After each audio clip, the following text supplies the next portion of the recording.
दिनांक 14 एप्रिल रोजी श्री गुरुदत्त रिक्षा stop, Girna pumping road, वाघनगरच्या वतीने विश्वरत्न डॉक्टर बाबासाहेब आंबेडकर यांची 134वी जयंती साजरी करण्यात आली। यावेळी बाबासाहेबांच्या प्रतिमेस पूजन करून अभिवादन करण्यात आले।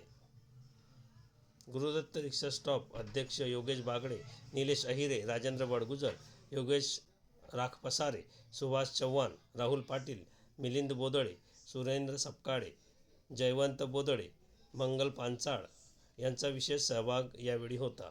अनमोल सहकार्य सुजाता गायकवाड यांच्याकडून लाभले।